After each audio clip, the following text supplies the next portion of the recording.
systèmes alimentaires ne sont plus durables. La révolution verte a montré ses limites. Et on ne peut plus voir l'agriculture comme simplement une agriculture intensive qui appauvrit les ressources naturelles, etc. Et donc il faut intégrer cet élément de durabilité qui veut dire une utilisation des ressources naturelles pour les générations futures. L'agriculture a besoin de garder son agriculture familiale.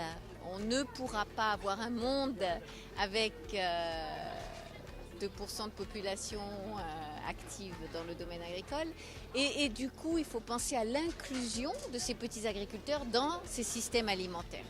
C'est pour ça qu'il faut revoir ces systèmes alimentaires pour qu'ils reviennent à cet élément de durabilité qui est un élément de durabilité bien sûr économique, ce qu'ils sont, mais également social, sociétal et environnemental.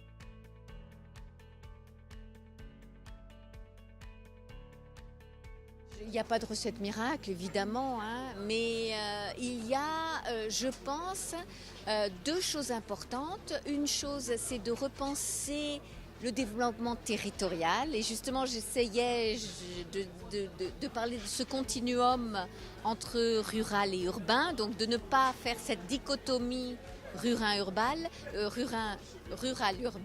mais de regarder comment les deux fonctionnent ensemble. Donc c'est ce qu'on appelle une approche territoriale et une approche qui, je dirais, est agro-territoriale parce que en prenant l'agro-industrie comme moteur de croissance dans ces zones et comme moteur d'emploi parce que l'agro-industrie, normalement, dans beaucoup d'industries agroalimentaires, est riche en propositions en emploi. Donc je dirais ça, première chose. Et la deuxième chose que je dirais très importante, qui est d'investir dans le capital humain, parce qu'aujourd'hui, l'agriculture est une agriculture de connaissance.